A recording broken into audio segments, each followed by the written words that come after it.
To anyone I've offended, I just want to say, I reinvented electric cars, and I'm sending people to Mars in a rocket ship. Did you think I was also going to be a chill, normal dude? That's Elon Musk on Saturday Night Live.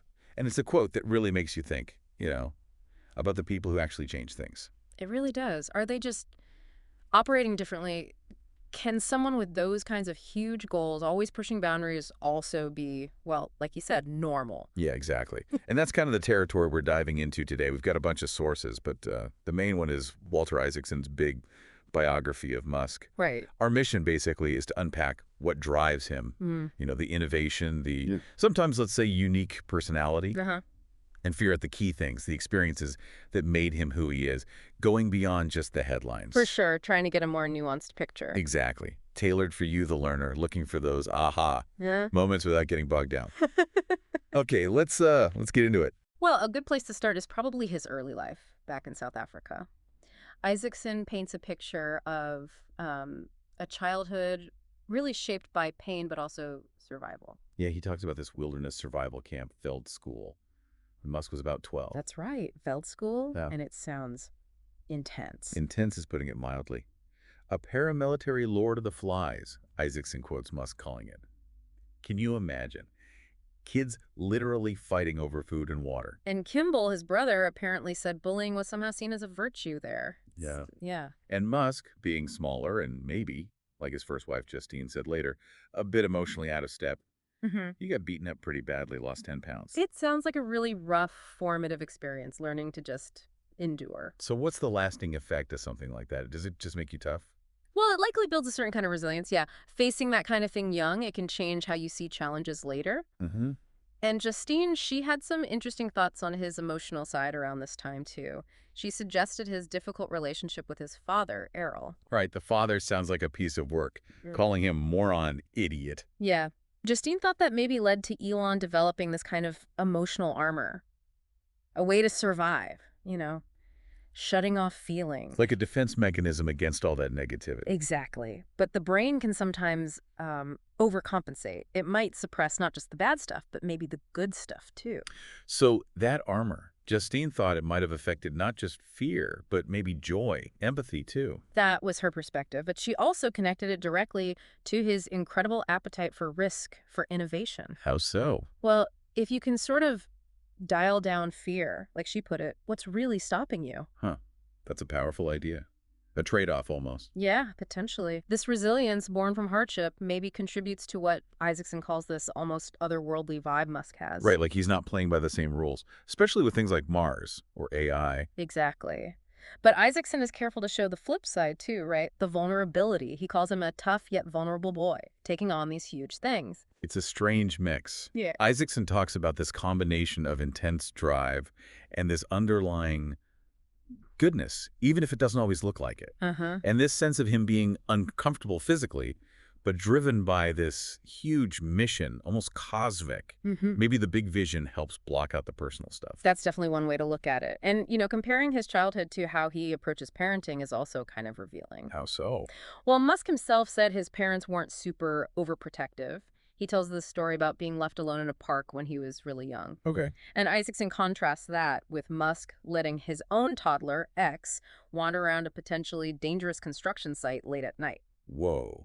Okay, so a very different approach to risk, maybe. Fostering independence. It certainly suggests that. And then there's the whole Asperger's thing. Right, which Musk has talked about himself, but it wasn't formally diagnosed back then, was it? No, but his mother, May, strongly believes he has it. And Isaacson explores how that might affect his social skills, his emotional connections, maybe self-regulation. And his friend Antonio Gracias had an interesting take too, right? About how feeling bullied could trigger almost like a PTSD response. Yeah, Grassi suggested that some of those past traumas, the bullying, might make him react really intensely when he feels attacked now, like a reflex. That adds a layer. Yeah. It suggests some of the more controversial stuff might come from a deeper place, maybe not just being difficult. It definitely offers a more complex view. And the family situation itself was clearly complicated, too. Yeah. Isaacson writes about the parents' marriage being strained, Errol's cheating, the verbal abuse towards May, the divorce. Right. And May is struggling financially afterwards. It paints a picture of her own toughness, but maybe some instability for Elon growing up, too. And him moving to live with his dad, May moving closer. Those weekly visits to his grandmother, Mhm. with the infamous chicken stew he apparently hated, followed by pizza. Mhm. Yeah, the details make it vivid. But it's fascinating how Musk remembers being left in that park almost fondly, despite the risks. It really feeds into that theme, doesn't it? A less sheltered upbringing shaping his view of risk and independence. Definitely. So, moving on a bit, what about the things that actually sparked his thinking, the influences? Ah, yeah. Science fiction seems huge. Isaacson points to Asimov's Foundation series, particularly the Zeroth Law concept. Right, that idea about protecting humanity as a whole, Musk himself said that was fundamental to even starting SpaceX, Absolutely. And then on a totally different note, The Hitchhiker's Guide to the Galaxy. which apparently helped him deal with some existential depression and shaped his whole philosophy, adding that bit of dry humor. Yeah, it's like he needed that cosmic absurdity to balance out the weight of, trying to save humanity. That mix is definitely there. And then there's Dungeons and Dragons. Which is surprising, right? Yeah. Isaacson says he was actually a really gentle dungeon master, patiently explaining options. Yeah, quite a contrast to the demanding image we often see. It is. And the video game thing, always obsessed. Hacking them for infinite lives, that failed arcade business with his cousins. Right, shut down because of permits. And his uncle basically saying Elon was too hard of a human. An early taste of pushback. Definitely. And we can't forget his dad's eccentricities. Oh, yeah. Microwave roulette. Taking young Elon to casinos disguised to look older just to write down numbers. It's wild. But maybe it fostered a kind of comfort with weirdness, with risk, questioning rules. Could be. It's certainly a unique mix of inputs. So, okay, let's talk about him actually leaving South Africa, the start of his entrepreneurial journey. Right. Because Errol apparently told these big stories about being rich, the emerald mine, and all that. But the reality, according to Isaacson, was Elon leaving with only about $4,000 from his parents' savings. Not exactly arriving with a fortune. Not at all. And immigrating to Canada in '89 sounded tough at first. Youth hostels, sleeping with his backpack. And being genuinely shocked that there weren't bars on the windows everywhere, that really hits home the difference in environment. It really does. Yeah. Then the Greyhound Pass, bouncing around with relatives in Saskatchewan, finally landing in Toronto with his mom and sister Tosca. Building a life from scratch, basically. May working hard, Elon just burying himself in books and computers. Then apparently still pretty awkward socially, like following Tosca from a distance when she went out. Just trying to figure things out. But Toronto was also where he met Peter Nicholson at Scotiabank, right? Yeah, that seems key. Talking philosophy, physics, Nicholson giving him summer jobs, doing strategic planning. Early exposure to the business world. And then education. Apparently, Queen's University wasn't challenging enough, so he transferred to Penn for physics. Always seeking more rigor, but still struggling financially, even with scholarships and loans. And those summer internships in 1994 seem really pivotal. Right, Pinnacle Research Institute, working on supercapacitors for EVs, even space weapons. That gave him real hands-on experience in his core interests. But it also led him to realize video games weren't his ultimate path. He wanted, as he put it, more impact. That feels like a major turning point. And his comment about sealed up cards and computers stopping people from tinkering, that definitely foreshadows his whole approach later. Absolutely. Even deferring Stanford almost immediately to jump into the internet. Boom. Calculated risks, right? Keep the academic door open just in case. Yeah, exactly. Which brings us to Zip 2. Right. Getting the funding from More Thibodeau, getting the visas, the $30 K for cars. And of course, Elon buys his dream car, a 67 E-Type Jag that broke down all the time. Naturally. And then the VCs bring in Rich Sorkin as CEO, the quote-unquote adult supervision. Shifting Elon to CTO, he thought that'd be fine first, right? Yeah, but he quickly realized apparently that if you really want control over the tech and the product, you need to be the CEO. A lesson learned. A big one. And his working relationship with Kimball there sounds volatile. Extremely. Constant fights over strategy, small stuff, even the company name. Physical fights, too. Isaacson mentions Kimball biting Elon's hand. Whoa, that's intense. Elon apparently blamed it on their South African upbringing, saying fighting was just normal. Yeah, a different perspective. Okay, so moving on to X.com and PayPal. We see his relationship with Justine starting, but also friction, right? Different tastes, Kimball trying to stop the wedding. Seems like a pattern of strong opinions, even personally and professionally. He really dug his heels in against merging with Confinity, didn't he? Totally. He believed X.com could be much bigger, a full banking service. Even when people like Harris were pushing back hard, he wouldn't budge. And that restructuring he did at X.com, putting engineers and product managers together. That became a core philosophy, right? He carried that to Tesla, SpaceX, even Twitter later. His idea was that separating design and engineering just slows things down. And having engineers lead teams, maybe more for rockets than, say, Twitter, but still a distinct approach. And then the famous coup while he's on his honeymoon in Australia. Yeah, Thiel and Levchin orchestrating his ouster. Concerns about his leadership, his focus. And Isaacson describes Musk's reaction as real sadness, feeling blindsided after pouring so much in. Financially and personally, it shows a vulnerable side. Definitely.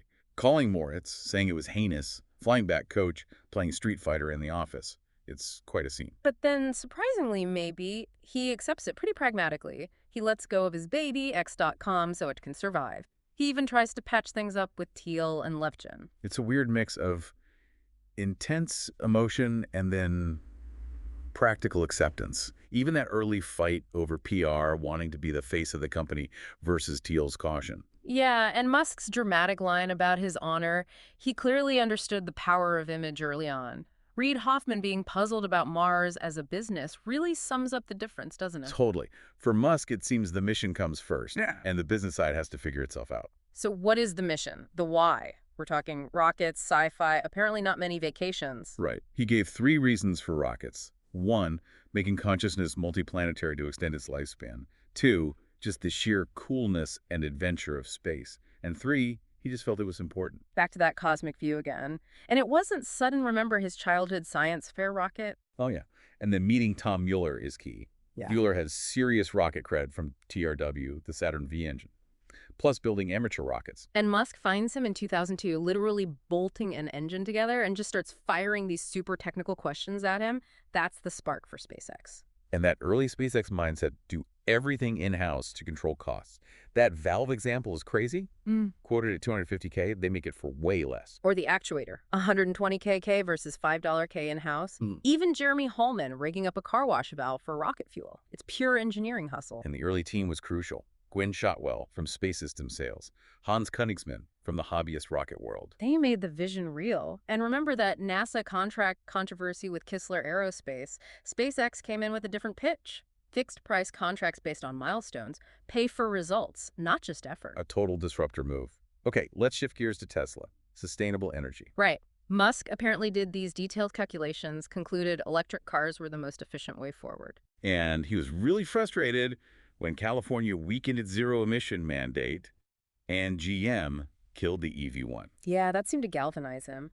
Deciding to build an electric sports car first, partnering with Lotus for the Elise chassis, AC propulsion for the electrics. That first hacked-together mule car, a real garage startup vibe. But then conflict arose with Martin Eberhard, right? Cost versus quality. Yeah, Musk insisted the first car had to have a serious wow factor.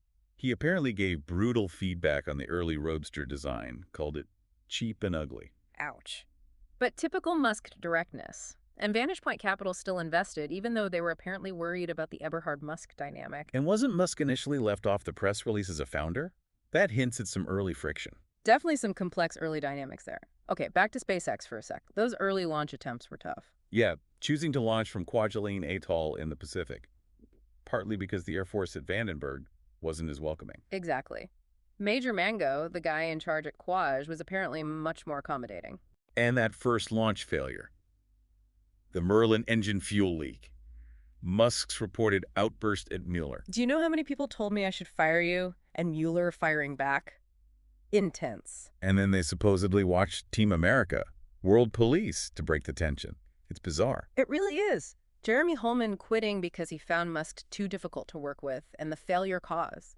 Corrosion on a part from the salty sea air at Kwaj. Just unexpected stuff. So the second launch, they were more careful, more testing. Musk didn't push for warp speed. Apparently not, surprisingly. But the third launch, the risk assessment is interesting. They simulated potential problems, and fuel sloshing inside the tank ranked fairly low, like 11. So it was number 1. The thin material of the rocket shell itself. But Musk decided to accept some risks, including the slosh risk. And that's what got them, right? The sloshing in the second stage, because it wasn't baffled properly, made it wobble. Exactly. Reached space, but didn't make orbit. The lesson learned, according to Isaacson quoting someone, from now on, we're going to have 11 items on our risk list, never just 10. Always learning, even the hard way. Okay, let's bring in Antonio Gracias. Who is he? He's a longtime friend and investor. Early ventures included trying to sell condoms to Russia. Then he quit law school to start a venture fund. An interesting character. And he has some thoughts on Musk's brain wiring, Asperger's. Yeah, Gracias wonders if that explains some behavior, maybe even helps in mission-driven companies. But he questions if it excuses it. And Musk's response. Musk apparently argues that trying to be everyone's friend leads to paralysis. You have to prioritize the mission, the whole enterprise. He used Michael Marks being reluctant to fire people as an example. Different philosophies. Okay, 2008 was a huge year personally too, right? The divorce from Justine. Yeah. They'd been through a lot, the tragic death of their first son, Nevada, then twins and triplets via IVF, moved from a small apartment to this huge Bel Air mansion. But Isaacson mentions this unhousebroken dachshund as a kind of symbol of chaos still being there. Right. And Justine feeling like a sideline player, wanting more connection. They tried counseling.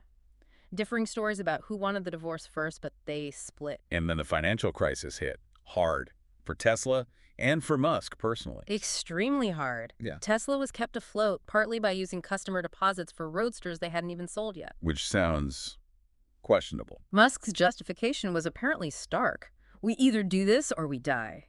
He was pleading with friends, family for money just to make payroll. And Kimball stepped up again, right? What? Sold his Apple stock, even though he was nearly broke himself. Yeah, incredible loyalty. And Kimball's banker warned him against it. Then that bank failed soon after. Yeah. It really shows how dire the whole 2008 recession was. It's amazing they survived. Especially since, after the PayPal coup, Musk had stayed weirdly friendly with those guys, right? The PayPal Mafia. Yeah, they supported David Sachs's movie, formed Founders Fund together. Quite a contrast to the Tesla situation. The NASA contract for SpaceX was huge, but Tesla was still on life support. That December 2008 period sounds like pure drama. Tesla running out of cash by Christmas Eve. Literally. Trying to raise $20 million. Vantage Point, the investors were balking. Alan Saltzman had issues with strategy. Was Tesla a battery company or a car company? Concerns about using the deposits and Musk's management style. He called him tough and needlessly insensitive. Wow. So how did they pull it off? Musk apparently hammered home the point that the legacy car companies were literally sinking. Maybe that sense of crisis finally convinced enough people. Incredible turnaround. Okay, another rivalry. The fight for Pad 39A with Jeff Bezos. Right. NASA wanted to lease the old shuttle pad after the program ended. Both SpaceX and Bezos' Blue Origin wanted it Bezos for sentimental and practical reasons. NASA gave it to SpaceX. Bezos sued. And Musk went public, just savaging Blue Origin, mocking their suborbital flight, saying they hadn't gotten a toothpick to orbit, questioning their engine thrust. That sarcastic offer to let Blue Origin use the pad if they built a human-rated orbital rocket in 5 years, comparing it to finding unicorns dancing. Classic Musk. And dismissing Blue Origin's landing as the rarest kind, pointing out SpaceX's Grasshopper tests even though they were lower altitude, and emphasizing the huge difference between suborbital hops and orbital reusable rockets. He really hammered that point. He doesn't hold back. Okay, personal life again. Yeah. Remarries Tallulah Riley, then they divorce, then remarry. Yeah, a complicated dynamic. She apparently saw her role as keeping him from going king crazy. And that 42nd birthday party? Japanese steampunk, the Mikado parody with him as emperor, blindfolded knife throwing near his sensitive areas. Sounds memorable and risky. A glimpse of a different side, maybe. Maybe. Let's talk AI. His big disagreement with Larry Page. Page apparently saw AI surpassing humans as just the next evolutionary step. Musk finds that horrifying, thinks human consciousness is precious, something to preserve. Which leads directly to Neuralink, right? His concern about AI alignment. Exactly. Neuralink is his attempt to ensure AI remains aligned with human will by merging us with it, essentially. He also saw Tesla's driving data and later Twitter's data as gold mines for training AI. That makes sense. But training AI for cars. The autopilot challenges. He was apparently super involved, constantly pushing the team for full self-driving. Why can't the car drive itself from my home to work? Leading to those Keystone Cops moments. Yeah. Like fixing the car swerving on the I-405 because of faded lines. And that angry call with reporters after 2 autopilot deaths, warning them not to discourage autonomous driving development. High stakes, high pressure. And those huge promises about full self-driving, transforming daily life, Yeah. making Tesla the most valuable company. Yeah, promising it for complex city streets, intersections, predicting coast-to-coast autonomous drives without a single touch way sooner than seemed possible. Pushing engineers for cars with no steering wheel, no pedals, robo-taxis, von Holzhausen pretending to comply with mock-ups. That's kind of funny. It shows the pressure they were under. And fiction elsewhere, too, like with the solar roof and his cousin. Like, yeah, Peter Reeves shows him a metal roof version. Musk shows up late, furious, calls it total fucking shit. Horrible. Demands they focus only on the harder solar tiles. Uncompromising vision again, even if it causes conflict. What about his relationships around this time? Amber Heard. Isaacson includes Justine's view that Musk cultivates drama, loves fire, even if it burns him, and Kimball's observation that Elon seems drawn to people who are really mean to him, or the dark side. Interesting perspectives. And that awkward dinner with his dad, Errol, in Cape Town. Kids kept away, Errol praising Elon's girlfriend uncomfortably. Sounds strained. Very. And Musk's own take on dealing with mental problems. Just take the pain and make sure you really care about what you're doing. Very stoic. Which maybe helps explain how he got through Model 3 production hell in 2017. Oh man, that sounds brutal. The launch event barely making the deadline. Musk moody beforehand, chugging Red Bulls. And realizing they were nowhere near the 5,000 cars per week target, ending 2017 at maybe half that rate. So he moves onto the factory floor, 2047. Yep, defining his intense surge mode. There's that anecdote from Gigafactory, Nevada. A designer says 5,000 battery packs a week is insane. They could only do maybe 1,800. And Musk's response is basically, question the requirements. Delete, delete, delete. Exactly, like those plastic caps on battery prongs deemed unnecessary, deleted, but also a harsh management style. Firing Gage Coffin over a robot arm problem. And the Fremont surge. Him walking the floor constantly, questioning everything, pausing production for a SpaceX launch, then right back at it. And building that assembly line in a tent. In 2 weeks, using people because the robots weren't working right, just pure improvisation and brute force. Until they finally hit 5,000 cars a week on June 30th, Musk celebrating exhausted, then flying straight to Kimball's wedding. And that email. We did it. I think we just became a real car company. A massive, hard-won victory. Then the Thai cave rescue thing pops up. Right. Musk tweets offering help. Then this almost action hero impulse kicks in, designing and building a mini-sub with SpaceX and boring co-engineers. Testing it in the school pool. He got criticized for grandstanding, didn't he? Yeah, but apparently he was talking to the rescue leader who told him it was absolutely worth continuing, though ultimately it wasn't used. But that led to the fight with Vernon Unsworth, the diver. Yeah, trolls attacked Musk about the sub, and Musk lashed out at Unsworth online, calling him pedo guy with zero evidence. Tesla stock dropped. People like Teller, Gracias, the lawyers pressured him to apologize. He resisted at first, we need to stop panicking, but eventually tweeted a retraction. Shows the damage his impulsive tweets can do. And the SEC settlement around that time, more drama. Lawyers worked out a deal, stay CEO, step down as chairman, pay a fine, get board oversight. But Musk just abruptly rejected it initially, and this apparently strained things even with Kimball. Kimball, who'd always backed him, even during the Zip 2 fights, urging him to settle, staying with him. But tension grew. Yeah, tough period. And then Grimes moves in during all this turmoil. Leading to that bizarre Azalea Banks Instagram rant, false accusations about drugs, mental state. Even the SEC got interested. Just chaos. Yet amidst it all, Isaacson mentions those Friday afternoon Cybertruck design sessions with Franz von Holzhausen were like a calming respite for Musk. Yep. He needs those technical outlets, maybe. Like with Starlink improvements, too. Mark Juncosa taking over, starting from first principles, intense meetings with Musk grilling him on details. Always pushing. And the Gigafactory location decisions, needing way more capacity than Fremont. But he didn't do the big public beauty contest like Bezos did for Amazon HQ2, right? More gut feeling. Apparently. Avoiding the long political pitches. And then gigacasting, another huge innovation. Demanding they cast huge parts of the car body in one piece, even when engineers said the machines didn't exist. Most casting companies said no way. But Idra Press in Italy took the challenge, built the world's biggest casting machines, 6,000 tons for Model Y, 9,000 for Cybertruck. Incredible push for manufacturing breakthroughs, and his focus on precision. Comparing it to Lego, saying it's about caring. That attention to detail is constant. Okay, Family Life 2020, the birth of son XAA12, or just X. Who apparently had a calming effect. Musk taking him everywhere, meetings, factories, construction sites, rocket launches. Yeah, watching him count early on, Grimes wasn't thrilled with the full name, so they compromised on X. But Musk sending the C-section photo around. Grimes apparently horrified, calling it Elon's Asperger's coming out in full. Yeah, different perspectives there. His older kids meeting X, Saxon having this interesting perception, like abstract thoughts shared with Justine. Then the move to Texas. Grimes follows. They live in a SpaceX house in Boca Chica, then borrow Ken Howery's Austin mansion until the Wall Street Journal reports it. Musk calls it doxing. Always drama. But also moments of triumph, like the celebration after the first SpaceX astronaut launch, Everglades trip with Kimball, Grimes, Luke Nosek, recognizing the hugeness of the moment. Still, the fear of complacency seems ever present. That outburst at Starbase, finding no one working late on a Friday. Targeting Andy Krebs, and the confrontation with Kiko Donchev over steel costs for propellant tanks. Musk's reaction sounds extreme.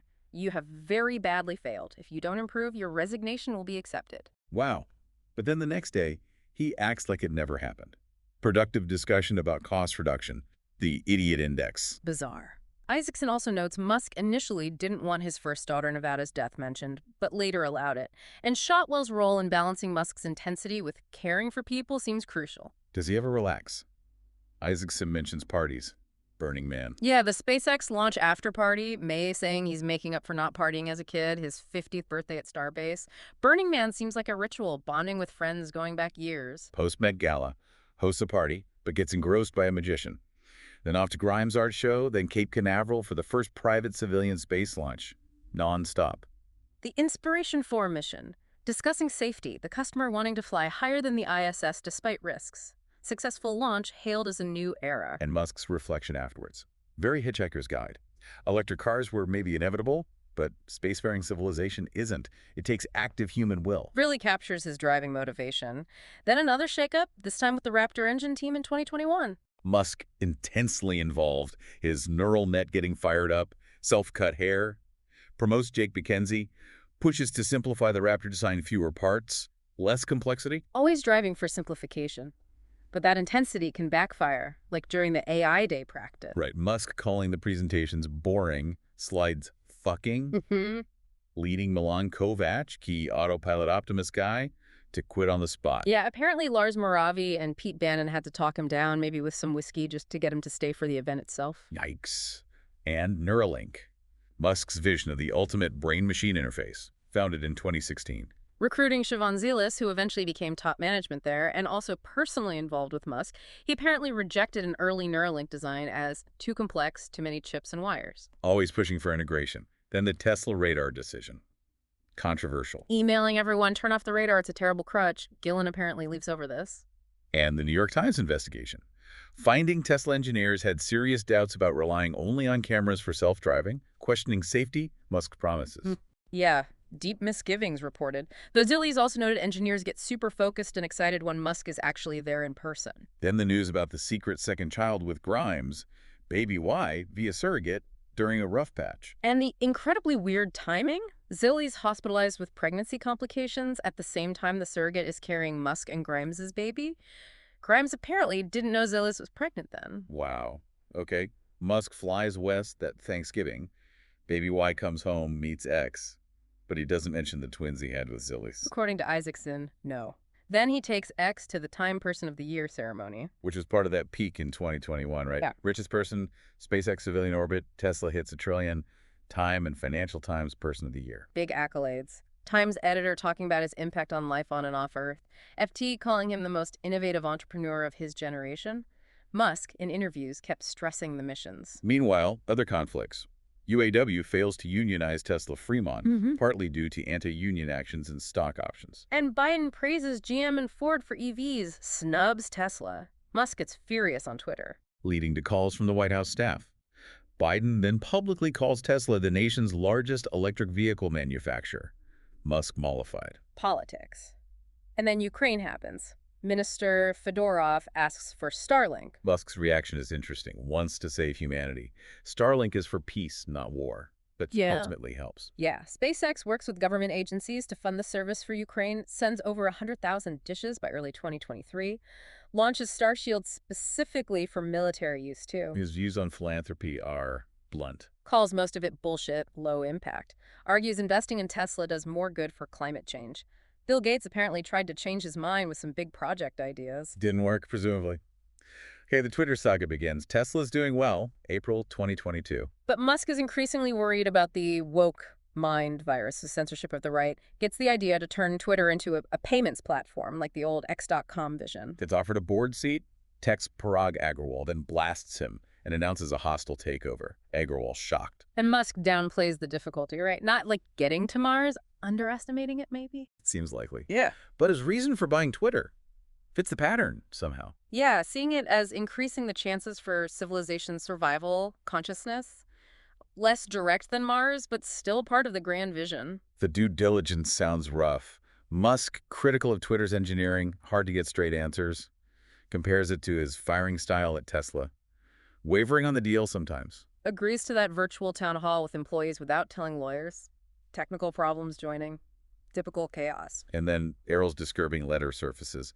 Racist, conspiratorial, Biden, Putin, COVID lies, anti-Fauci, deadly vaccines. And Isaacson points out the echoes of Errol's views in some of Elon's later stances. Errol also complaining about money, Elon cutting him off after Errol impregnated his own stepdaughter. Just awful stuff. Yet he still seems close to Tallulah Riley. Flies to England when her friend dies. She meets him for dinner during the Twitter mess, despite him preferring extreme heat and cold in relationship. Complex dynamics. And that dinner with the female NASA directors at SpaceX's restaurant. Son X there, being a cutesy prop. Kathy Luter's being maternal.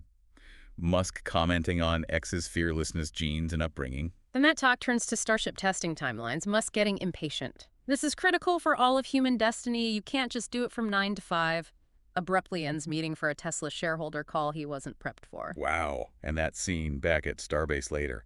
Star Wars-like X, Grimes, Junkosa, Shotwell, Shanna Dees, emerging as a key Starship engineer. Yeah, the core team driving things. And Optimus robot development is ongoing, too, after the actress in a suit announcement. Franz von Holzhausen put a real team on it. Musk wants a human-like form to work in human spaces, focusing on hand dexterity, picking up a pencil. Brainstorming ideas. Swappable arms rejected. Maybe a screen for a face later. He also turned down Ari Emanuel's offer to run Twitter, right? Yeah, politely refused. Said Twitter's a tech programming company, needs engineering-led design. Core belief. Then the burnt hair perfume. Just a random idea for swag. Calls Steve Davis at Boring Co. Marketed like the flamethrower smell. Sells out fast after Musk tweets linking it to buying Twitter. Pure Musk marketing. And still wrestling with robotaxi design. Safety standards, edge cases for no steering wheel, detailed questions about doors, gates, parking garages. Some wild ideas, apparently, before deciding to exclude the really tricky stuff initially. And his reaction to psychological safety. Hates it. Sees it as the enemy of progress. Prefers hardcore discomfort, no work-life balance. Very controversial view. Holding Twitter product reviews even before closing the deal. Discussing paying users for journalism, micropayments, privately deciding Substack is the main competitor. And bringing in the brothers, James and Andrew. James reluctantly, Andrew from Neuralink, both star engineering students he helped through college. Meets Kayvon Bakepor, former Twitter product lead, casually offers him a job, lays out the vision, financial, and content platform. Bakepor says no, because Musk wants to drive everything himself. Which is how he approached running it, right? Yeah. No rush for a CEO, got rid of the CFO, wanted it to be his playground. Lots of direct reports. Decrees everyone key works in one big open space on the 10th floor for constant interaction. Then round one of changes right after closing. Tasks a young team to plan deep engineering cuts.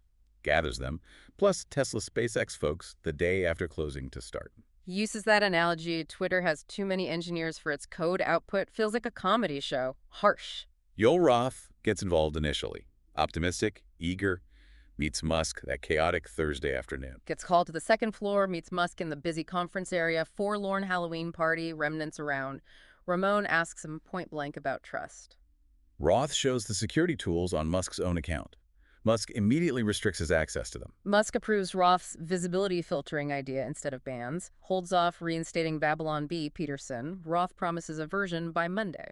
Roth then gets called in Saturday to meet Sachs and Calacanis. Then the Twitter Blue rollout. Disaster. Pulled almost immediately. Things go into crisis mode. Musk reportedly gets dark, angry, resentful. Twitter's finances look terrible, debt, ad revenue plummeting, maybe a $2 billion hole. Musk sells more Tesla stock. And the hardcore memo. James and Ross suggest letting people opt out if they don't want the intense culture. Musk flips it, makes it opt-in. Like Shackleton's expedition, only the truly hardcore need apply. Huge numbers leave. Musk jokes Twitter might collapse, but it survives the World Cup traffic spike. Innovation maybe speeds up with a smaller team. Verge, NY Mag report chaos but note it's still working. Musk feels vindicated. Seems that way. Meanwhile, Neuralink opens a facility in Austin, Texas. Hatchet Alley strip mall, labs, offices, coffee bar, barns nearby for animal tests. But Musk is impatient with progress there too. Monkey playing Pong is just YouTube views, not transformative enough. Assisting paralyzed people is not enough. Apparently wants a bigger narrative. Then the Twitter files drop. Matt Taibbi's threads. Exposing Twitter working with FBI, other agencies on moderation, often voluntarily acting on requests. Bias suggested toward suppressing stories helpful to Trump. Roth's internal messages showed honesty about lack of Russian links in some flagged accounts. Execs didn't challenge the Russiagate narrative, though. Bari Weiss gets involved, rushes to Twitter HQ, Musk giddy, showing off old Stay Woke shirts. Weiss shown tools for searching Slack archives. Then Vice finds out Jim Baker, former FBI general counsel, is involved in legal searches at Twitter. Texts Musk, asking the guy to do searches on himself. Crazy. The files also confirmed Twitter used visibility filtering, not technical shadow banning. Musk approved it, touted it publicly. But the problem was bias in how it was applied, hitting right-wing tweets harder, expanding definitions of violence, harm, safety to set new discourse rules. And the hypocrisy with the Elon jet account tracking his plane. Weiss finds Musk had it heavily filtered. Later, Musk suspends it unilaterally after the incident with X, citing a new doxing policy. Then the prosecute Fauci tweet starts jokey about pronouns, then veers into Fauci conspiracies, illogical, offensive. And Isaacson connects it back to Errol's years of spouting COVID conspiracies, attacking Fauci, other weird beliefs about Bill Gates, Trump, 9/11. The echoes are there. Amidst all that, Musk demands Twitter servers be moved to Portland in 90 days. Impossible time frame. Manager explains obstacles. Musk just says, make it happen. Team literally throws servers onto a truck to show it can be moved fast. Other workers horrified, amazed. James and Ross call it terrifying, like cleaning a critical closet. Shows the extreme urgency. Yeah. And Musk's kids are still achieving things. Damien doing advanced quantum computing work, accepted to top university. Musk wonders if it's challenging enough. Griffin succeeding in computer science at an Ivy League, dealing with hate towards his dad, staying humble. The server heist continues post-Christmas. Andrew and James back in Sacramento facing obstacles from NTT supervisors, retinal scans, monitoring. James finds the supervisor insufferable, but understands their view. Legacy Twitter employees struggled with Musk's style, right? Not used to deflecting bad ideas like his Tesla SpaceX people were. The server move showed he was serious about urgency. Musk decompresses over New Year's at Larry Ellison's place in Lanai with Grimes and X. Back at Tesla, decrees miles per intervention as the key FSD metric, like a video game score. Family gathering in Boca Chica. May Reed reminiscing about our family's risk-taking. X playing near fire pits. Musk reluctantly steps in, recalls playing with fire himself as a kid. After a big Starship launch attempt, friends apparently urged Musk to tone down the impulsivity, be more elevated. He recalls past attempts to limit his Twitter use. Admits he shoots himself in the foot constantly, needs Kevlar boots. Even suggests an impulse control delay button for Twitter. Self-aware, at least sometimes. Seems so. Which brings us back to the start. Right, so that initial question, can the guy reinventing electric cars and aiming for Mars also be a chill, normal dude? Our deep dive into Isaacson's work suggests probably not. Yeah, the patterns are pretty clear, aren't they? Early hardship building resilience, but also emotional complexity. This incredibly powerful internal drive, fueled by massive visions. Unconventional, often abrasive methods. Intense focus on goals that seem impossible. And this really complex relationship with risk and failure. And hopefully exploring all this detail has given you, the learner, that deeper understanding, those aha moments you look for. It really shows how innovation and leadership are messy. They defy easy labels. Totally. So here's something to chew on. Considering everything we've talked about, the drive, the methods, the complexity, what's the real cost, the real consequence of that kind of relentless ambition and unconventional thinking when it comes to actually shaping our future? That's a big question. It is. Something to ponder as you think about this deep dive and maybe explore even further.